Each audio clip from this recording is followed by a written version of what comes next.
जीतेगा भारत, हारेगा corona.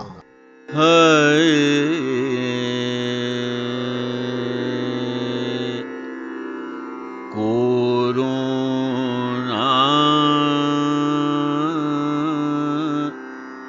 Corona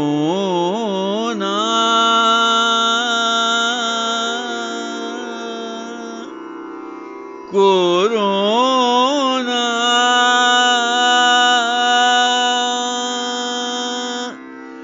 जा जा रे जा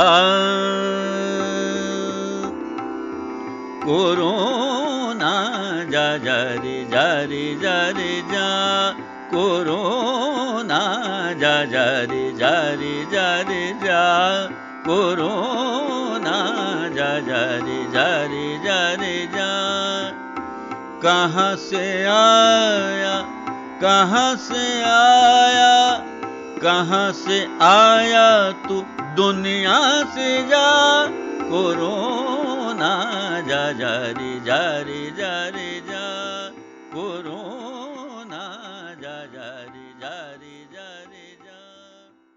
प्रस्तुत है कोरोना से संघर्ष पर केंद्रित आकाशवाणी गोरखपुर की ये प्रस्तुति। कहाँ से आया तू दुनिया से जा कोरोना जा जा रे जा रे जा रे जा कोरोना जा जा रे जा रे जा रे जा।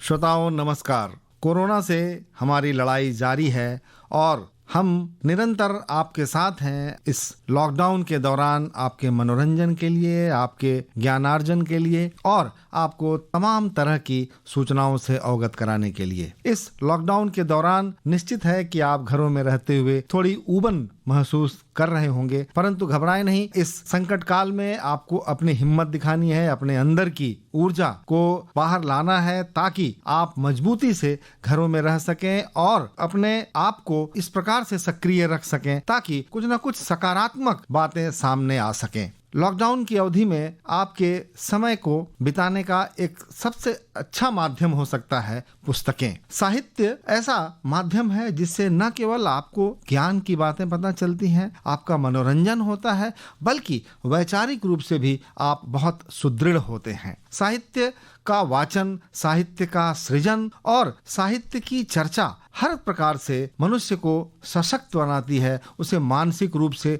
मजबूत बनाती है। तो आइए इस लॉकडाउन के दौरान हम चर्चा करते हैं साहित्य की और दो प्रमुख साहित्यकारों से आपकी मुलाकात कराते हैं। सबसे पहले आपकी मुलाकात करा रहे हैं हिंदी के वरिष्ठ साहित्यकार डॉक्टर विक्रम प्रसाद मिश्र से। इस बातचीत के अलावा हम आपको आज सुनवाएंगे भोजपुरी भाषा के प्रमुख कवि और गीतकार श्री चंदेश्वर प्रसाद शर्मा परवाना से। परवाना जी ने बहुत सारे ऐसे गीतों की रचना की है जो न केवल सामयिक समस्याओं पर बल्कि मनुष्य के भीतर के उन अमूल्य भावों पर दृष्टिपात करते हैं जिन पर विचार करना समय की मांग है। तो आइए कार्यक्रम को आरंभ करते हैं और सबसे पहले सुनते हैं डॉक्टर विक्रम प्रसाद मिश्र से की गई ये बातचीत। हमारे साथ हमारे गोरखपुर के वरिष्ठ साहित्यकार डॉक्टर विक्रम प्रसाद मिश्र हमारे साथ हैं। आइए हम उनसे पूछते हैं कि इस लॉकडाउन को उन्होंने किस रूप में लिया है, इसे अवसर माना या आपके कार्य में बाधा माना आपने, इसको किस रूप में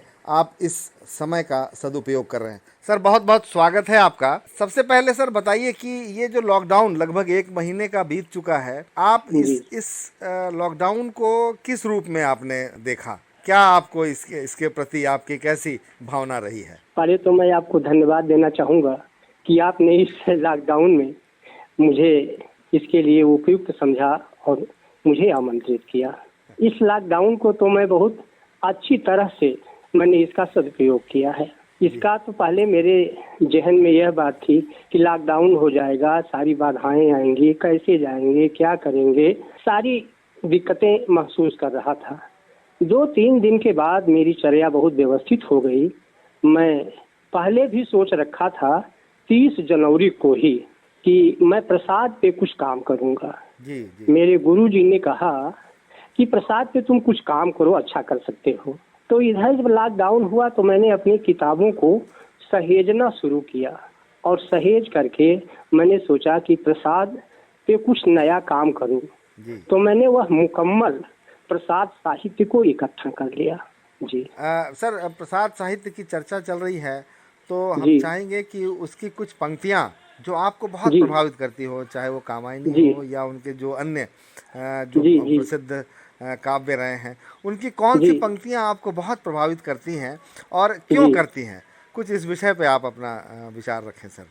जी पंक्तियां नहीं, जी जी मुझे तो पूरा प्रसाद साहित्य ही जी जी। बहुत ही प्रभावित करता है। हाँ हाँ हाँ। क्योंकि प्रसाद ऐतिहासिक और पौराणिक कथानकों के माध्यम से नव सांस्कृतिक जागरण करना चाहते थे, और आज वह सांस्कृतिक जागरण हम जिस रूप में चाहें इस महामारी के दौर में, चाहे वह सोशल डिस्टेंसिंग हो, चाहे वह जो है साफ सफाई का मामला हो, चाहे एक दूसरे से दूर रहने का मामला हो, चाहे घर की स्वच्छता और की बात हो, जी जी जी। प्रसाद मुकम्मल हमको भारतीय संस्कृति के कवि के रूप में मैं महसूस करता हूँ। जी जी जी जी। आपने कामायनी की बात कहा, आंसू की बात कहा, प्रसाद साहित्य की बात कहा, तो मैं ये कहना चाहूंगा कि मधुमेह बसंत जीवन बनके वह अंतरिक्ष की लहरों में कब आए थे तुम चुपके से रजनी के पिछले पहरों में, क्या तुम्हें देखकर आते हो मतवाली कोयल बोली थी, उस नीरवता की अलसाई में कलियों ने आंखें खोली थी। क्या बात है, क्या बात। जब लीला से तुम सीख रहे कोरक कोने में लुक रहना, तब शिथिल सुरभ सी धरणी सी विचलन न हुई थी सच कहना। तो इस कोरोना के आगमन की मुझे कोई सूचना नहीं थी। जी जी जी जी। दुर्घटनाओं का कोई नियोजन नहीं होता है। सर, प्रसाद के साहित्य की अगर कहें, छायावाद की जो बात करें, तो छायावाद के 4 मुख्य स्तंभों में से प्रसाद सर्वाधिक विविधता लिए हुए कवि के रूप में है, साहित्यकार के रूप में है। उनके नाटक भी उतने ही ओजपूर्ण हैं जितनी उनकी कविताएं हैं, और कामायनी तो महाकाव्य ही है। उसके जो विविध रूप हैं, जिन रूपों में कामायनी जो प्रस्तुत करती है हमारे समक्ष, जीवन का जो जीवन की जो वास्तविकताएं हैं उसको जो व्यक्त करती है, महाप्रलय का दृश्य अंकित करती है, और एक पौराणिकता लिए हुए आधुनिक जीवन को दर्शाने का प्रयास करती है। तो कुछ कामायनी पे आप बताएं सर, किस रूप में आप कामायनी को, उस महाकाव्य का महात्मा आप देखते हैं? जी, कामायनी तो यद्यप जो है कामायनी का तात्पर्य ही है कि काम गोत्रजा श्रद्धा नाम अर्चिका, काम की बाला जो श्रद्धा है उसी का दूसरा नाम कामायनी है। प्रसाद ने कामायनी की भूमिका में ही लिखा है, इसलिए मन, श्रद्धा और इड़ा अपना ऐतिहासिक महत्व लेते हुए भी सांकेतिक अर्थ की अभिव्यक्ति दें तो मुझे कोई आपत्ति नहीं। मन के प्रतीक, श्रद्धा हृदय और प्रेम की प्रतीक, और इड़ा बुद्ध की प्रतीक मानी गई है। तो प्रसाद की जो कामायनी है वह चिंता से प्रारंभ होती है। आज सभी लोग चिंता से आकुल व्याकुल हैं। जी जी। और सभी लोग, कोई चिंता में है, कोई तनाव में है, कोई अवसाद में है, कोई विषाद में है, कोई सुख की भी अनुभूति कर रहा है, लेकिन चिंता की वे लकीरें तो उसके मन मस्तिष्क में हैं ही कि विश्वव्यापी महामारी का आखिर प्रकोप कब तक रहेगा और कब समाप्त होगा। जी। तो कामायनी कार ने पहली जो पंक्ति लिखा कि हिमगिर के उत्तुंग शिखर पर बैठ शिला की शीतल छां, एक पुरुष भीगे नैनों से देख रहा था प्रलय प्रवाह। आज सभी की आंखें एकदम नम हैं, भीगी हुई हैं, चाहे वह फ्रांस हो, चाहे यूरोप हो, चाहे एशिया हो, कोई भी देश हो, सभी की चिंताएं, वह चिंता जो मन की चिंता थी, वह चिंता केवल भारत की चिंता ही नहीं थी, वह विश्व की चिंता थी। जी हाँ। तो सर, ये जो चिंता का जो दौर चल रहा है, इसमें सर्वाधिक जो प्रभावित है वो आज की जो युवा पीढ़ी है, वो उसके लिए काम की समस्या हो गई है, वो किस प्रकार से अपनी रोजी चलाए, वो किस प्रकार से अपने रोजगार को स्थिर करे, ये एक बहुत बड़ी समस्या है सर। युवाओं के लिए तो समस्या अपने रोजगार की है, और हाँ इसका एक दूसरा पहलू देखें तो जी युवतियों की बात करें, महिलाओं की जी बात करें, स्त्रियों की बात जी करें, उनके लिए भी जी बहुत बड़ी समस्या हो गई है। कैसे अपनी जी गृहस्थी चलाएं, कैसे जी अपने घर को सहेजें, क्योंकि जी ये जो दौर है इसमें न जी केवल घर में रहने की बात की जाती है, बल्कि घर में रहते रहते उत्पन्न होने वाले तनाव, और बल्कि कहें कि अवसाद की जो स्थिति पैदा हो रही है, वो जी बड़ा गंभीर मुद्दा बन चुका है। ऐसे में जी जी जी हाँ प्रसाद जब कहते हैं कि नारी तुम केवल श्रद्धा हो, श्रद्धा की बात आती है, तो अगर वर्तमान परिदृश्य में नारी की स्थिति की अगर बात करें, कैसे वो संभाल रही है अपने परिवार को, कैसे वो संभाल जी रही है अपने पति को, अपने बच्चों को, जी तो जी उसकी जिम्मेदारियां जिस तरीके से आगे बढ़ी हैं, जिस तरीके से और गुरु से गुरुतर हुई हैं, उस विषय हाँ में क्या कहते हैं प्रसाद के परिप्रेक्ष्य में सर आप? नहीं, प्रसाद ने फिर यह कहा ना कि नारी जीवन का सत्य यही क्या, विकल रंग भर देती है, अस्फुट जीवन की रेखा में साकार कला को देती है। क्या बात है। प्रसाद, हाँ, नारी जीवन का सत्य यही क्या, विकल रंग भर देती है, अस्फुट जीवन की रेखा में साकार कला को देती है। वो सृष्टि करता है, वह सृष्टि है वह, जी जी और परमात्मा की सर्वोत्तम कृति है।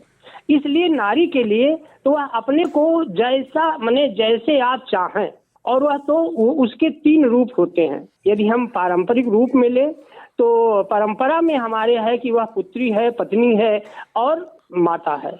इसके बाद वह महालक्ष्मी है, महासरस्वती है और महाकाली है। उसके 3 रूप होते हैं, और वह अपने रूपों में एक जीवन को वह साकार देती है, और उस साकार में अपने को वह तपा करके अपने को पूरी तरह से, वो कहती है श्रद्धा, समर्पण लो सेवा का भार, सजल संस्कृत का यह उपहार, आज से यह जीवन उत्सर्ग। वह तो उत्सर्ग कर देती है, समर्पित करती है। भारतीय नारी जो होती है वह शील की धात्री और सौंदर्य की रक्षिका होती है। क्या बात। जी जी, ठीक, तो हम उम्मीद ठीक। करते हैं सर कि बहुत जल्द ही आपके जो प्रसाद पे जो आप काम जी करने की योजना बनाए हैं वो साकार रूप जी लेगी, और बहुत जल्द ही जी वो काव्य हाँ रूप में या गद्य रूप में वो हमारे सामने गद्य रूप आएगा। में। जी जी और जी निश्चित रूप से साहित्य जगत का इससे हाँ बहुत हित होगा, और हम जैसे साहित्य प्रेमी जी लोगों जी के लिए तो बहुत ही उपयोगी साबित होगा। सर एक जी बात और जी कहना चाहेंगे कि जी ऐसे विद्यार्थी जो साहित्य में रुचि रखते हैं और साहित्य से अपनी पढ़ाई भी कर रहे हैं, जो बीए के बच्चे होंगे, एमए के बच्चे होंगे, क्योंकि आप विश्वविद्यालयी शिक्षा से जुड़े हुए हैं, और ऐसे में साहित्य की तैयारी इस कोरोना संकट के कारण कुछ प्रभावित तो जरूर हुई होगी उनकी, जी तो ऐसे में उनको क्या करना चाहिए, किस प्रकार से वो अंदर से अपने अंदर संबल प्राप्त करें, कैसे वो इस लॉकडाउन की अवधि का लाभ उठाएं ताकि उनकी पढ़ाई भी पूरी हो, और उनके जो साहित्यिक जो उनकी जो तृष्णा है अपने अंदर, जी वो भी क्षुधा जो है वो भी शांत हो, तो क्या कहेंगे सर, जी उनके लिए आप क्या संदेश देना चाहेंगे? सर, मैं ये बताना चाहूंगा आपसे, आज हम 21वीं शताब्दी में जी रहे हैं। आज यह 16वीं और 17वीं शताब्दी नहीं है।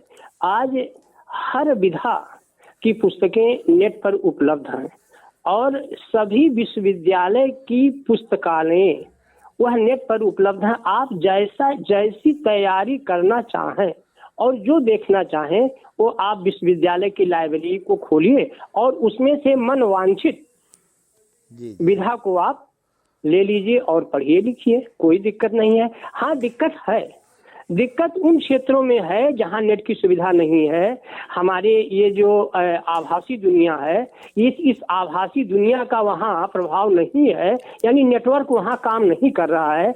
ऐसी स्थिति में उनको दिक्कत हो सकती है जी। लेकिन यदि वह इस शताब्दी का है तब उसको दिक्कत, कहीं से कोई दिक्कत नहीं है। और यदि दिक्कत भी है तो हमारे सभी शिक्षक जो हैं वह ऑनलाइन उपलब्ध हैं। अब तो ऑनलाइन पढ़ाई विश्वविद्यालय की भी शुरू हो गई है। कोई समस्या हो तो वह अपने शिक्षक से अपनी समस्याओं का समाधान कर सकता है। जी जी जी जी जी जी। और साहित्य के लिए केवल साहित्य के लोगों से ही नहीं, साहित्येतर लोग भी साहित्य के पढ़े लिखे लोगों से अच्छी जानकारी रखते हैं, क्योंकि साहित्य, किसी भी देश का साहित्य वहाँ की जनता की संचित चित्तवृत्तियों का प्रतिबिंब होता है, और जो भी उस प्रतिबिंब को देखेगा वह उसको जो है अच्छी तरह से जो है विश्लेषित और विवेचित करके उसको मार्गदर्शन कर सकता है। क्या बात है, क्या बात है, बहुत अच्छी बात आपने कही।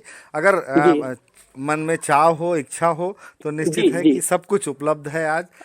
इस लॉकडाउन का सदुपयोग करते हुए वो जो चाहे वो पढ़ सकते हैं, जो चाहे वो ज्ञान प्राप्त कर सकते हैं, और इसके लिए विश्वविद्यालय की तरफ से भी बहुत सारे सुविधाएं प्रदान की गई हैं। ये बहुत अच्छी जानकारी आपने दी सर। निश्चित है कि ये कोरोना का संकट भी दूर होगा, हम इस संघर्ष में जरूर जीतेंगे, और एक नए भारत का सृजन होगा, एक नई मानवता का जन्म होगा निश्चित रूप से इस कोरोना संकट के समापन के पश्चात। आपने हमसे इतनी अच्छी बातचीत की और अपने साहित्यिक अभिरुचियों को हमारे साथ साझा किया, और अपनी भावी योजनाओं की बातें हमसे साझा की। आपका हमसे बातचीत करने के लिए बहुत बहुत धन्यवाद सर। बहुत बहुत धन्यवाद भाई विजयन जी। और हेलो। हाँ सर, हाँ ठीक है। हाँ, मैं अंतिम बात कहना चाहूँगा प्रसाद की ही लाइन से जी। औरों को हंसते देखो मन, हंसो और सुख पाओ, अपने सुख को विस्तृत कर लो, सबको सुखी बनाओ। क्या बात है, इन्हीं पंक्तियों के साथ बहुत बहुत धन्यवाद। अभी आप सुन रहे थे हिंदी के प्रमुख साहित्यकार डॉक्टर विक्रम प्रसाद मिश्र से ये बातचीत। और अब कार्यक्रम को जारी रखते हुए आइए सुनते हैं एक लोकगीत। कलाकार हैं मोहम्मद खलील और साथी। श्रोताओं, मोहम्मद खलील भोजपुरी लोकगीत गायन का ऐसा नाम है जिन्होंने कई ऐसी अमर रचनाओं को स्वर दिया है जो हमारे जीवन के अभिन्न अंग बने हुए हैं, जिनमें लोक जीवन की तमाम वास्तविकताएं दिखाई पड़ती हैं। आइए सुनते हैं मोहम्मद खलील की आवाज में ये लोकगीत। लाली लाली बिंदिया,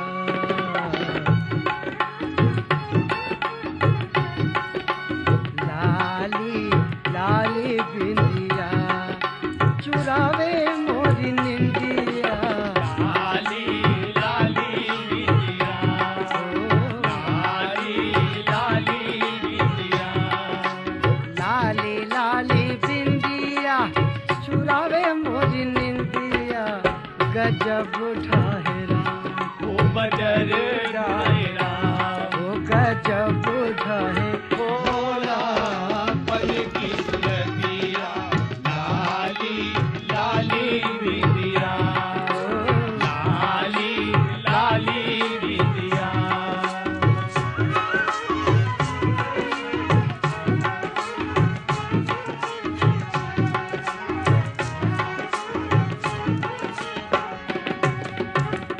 कांच कली तू कचनार कहावे, कांच कली तू कचनार कहावे, कांच कली तू कचनार कहावे, बेला चमेला न जोड़ा लगावे, बेला चमेला न जोड़ा लगावे। ऐसन मूर्तिया से, अरे ऐसन मूर्तिया से लगल प्रीतिया, गजब ढाहेरा हो, गजब ढाहे भोला पन की सुरतिया, लाली लाली बिंदिया, लाली लाली बिंदिया।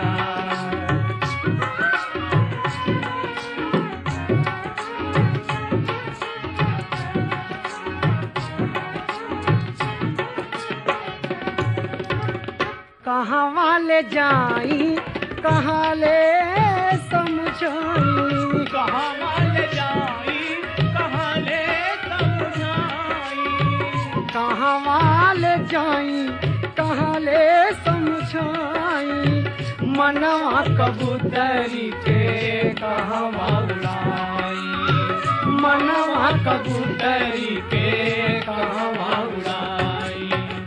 चंदा से आगे बा, अरे चंदा से आगे बा, कहाँ ले धरतिया, गजब ढाहेरा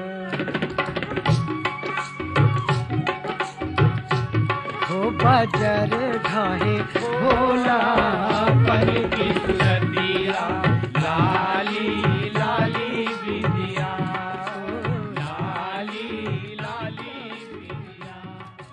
इस लोकगीत के पश्चात आइए सुनते हैं भोजपुरी के प्रख्यात कवि और गीतकार श्री चंदेश्वर प्रसाद शर्मा से ये बातचीत।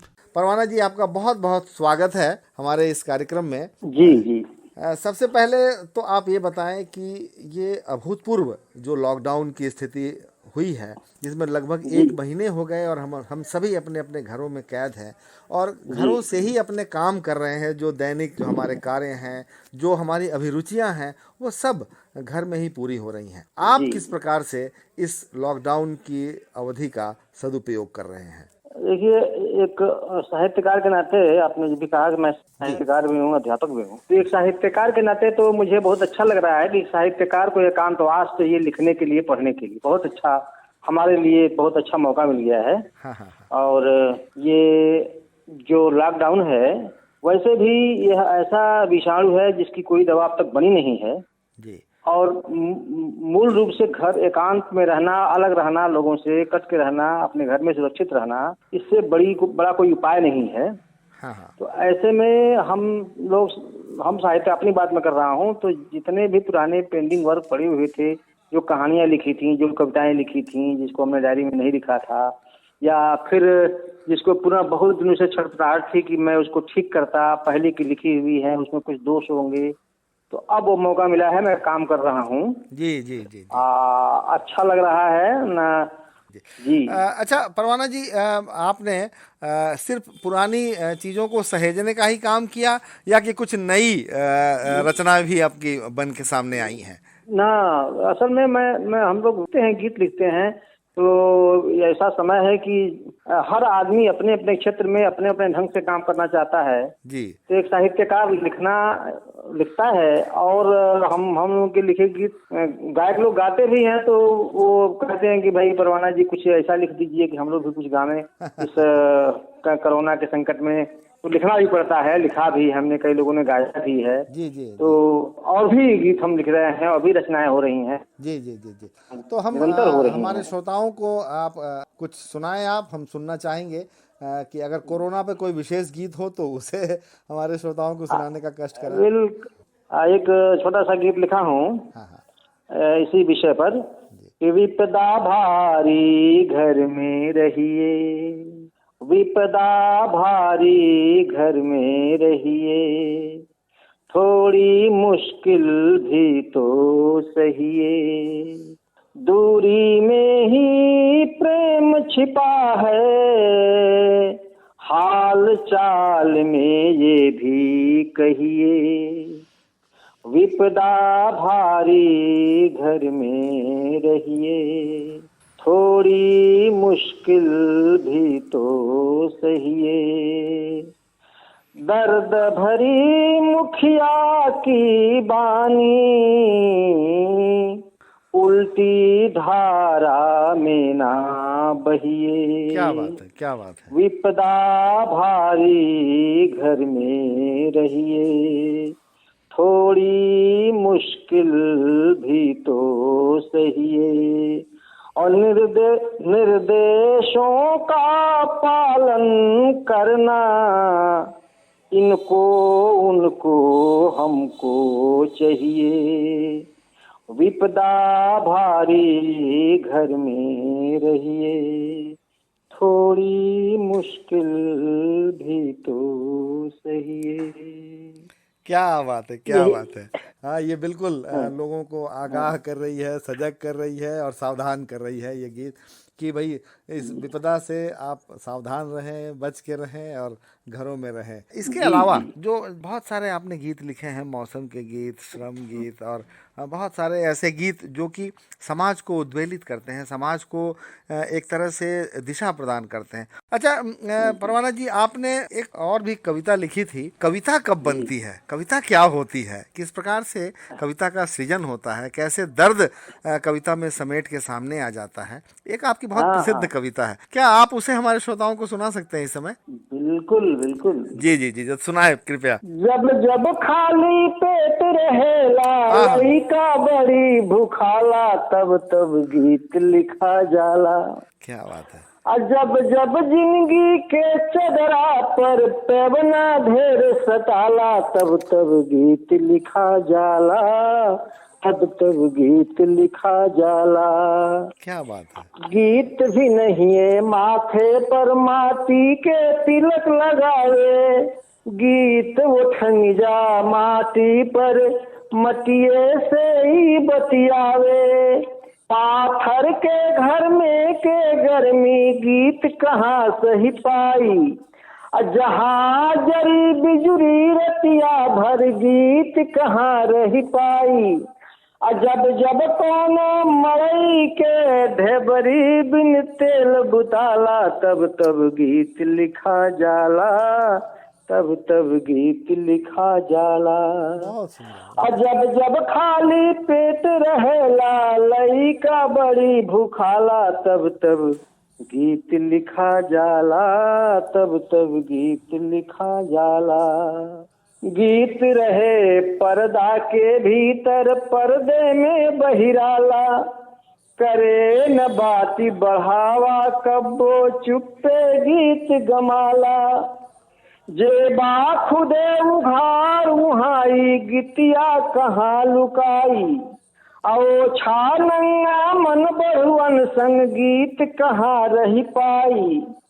जब जब कोनो लजवंती के जबरन चीर छिनाला तब तब गीत लिखा जाला, तब तब गीत लिखा जाला। जब जब खाली पेट रहेला लइका बड़ी भूखाला तब तब गीत लिखा जाला, तब तब गीत लिखा जाला। जंगल जंगल झाड़ी झाड़ी गीत बहे नदिया में, कोई लड़के कंठे से निकले मछली उठे बगिया में। पापिन के चंगुल में कब्बो गीत रही न रहल बा, अपने माई के रक्षा में हरदम गीत लड़ल बा। जब जब कोनो गिद्धे के नाहक में पाँख कटाला तब तब गीत लिखा जाला, तब तब गीत लिखा जाला। जब जब खाली पेट रहेला लइका बड़ी भूखाला तब तब गीत लिखा जाला, तब तब गीत लिखा जाला। अंतिम बंद। गीत धर्म के मान करेला गीत भरम के माने, गीत हिया में बास करेला गीत कर्म के माने। जहाँ रही डगमग ईमान गीत कहाँ टिक पाई, डूबी मरी सुखले परवाना गीत कहाँ लिख पाई। जब जब कोनो हरिश्चंद्र जा कल्लू हाथ बिकाला तब तब गीत लिखा जाला, तब तब गीत लिखा जाला। जब जब खाली पेट रहेला लइका बड़ी भूखाला तब तब गीत लिखा जाला, तब तब गीत लिखा जाला। क्या बात है, क्या बात है। इतना मार्मिक चित्रण है इन कवि के अंदर उठने वाले भावों का कि जब जब गरीबी, जब जब शोषण, जब जब अभाव उसके समक्ष आता है तो गीत अपने आप प्रस्फुटित होता है। बहुत उत्तम कविता आपने सुनाई हमारे श्रोताओं को। परवाना जी, इसी प्रकार आप सृजन करते रहें, सर्जन करते रहें और अच्छी अच्छी बातें अपनी कविताओं में ढालते रहें। हमारी यही शुभकामनाएं हैं आपके साथ। इस लॉकडाउन की अवधि में निश्चित रूप से हम समझते हैं कि आपके कलम से कुछ और अच्छे गीत, अच्छी कविताएं हमें देखने को मिलेंगी, सुनने को मिलेंगी। हमारी बहुत बहुत शुभकामनाएं आपको, और हमसे बातचीत करने के लिए आपका बहुत बहुत धन्यवाद। ये था कोरोना और कोविड-19 के परिप्रेक्ष्य में हमारा विशेष कार्यक्रम हारेगा कोरोना जीतेगा भारत। कल हम फिर एक नए अंक के साथ उपस्थित होंगे। तब तक के लिए ब्रजेंद्र नारायण को अनुमति दें। नमस्कार। कोरोना जा जा रे जा रे जा रे जा, कोरोना जा जा रे जा रे जा रे जा।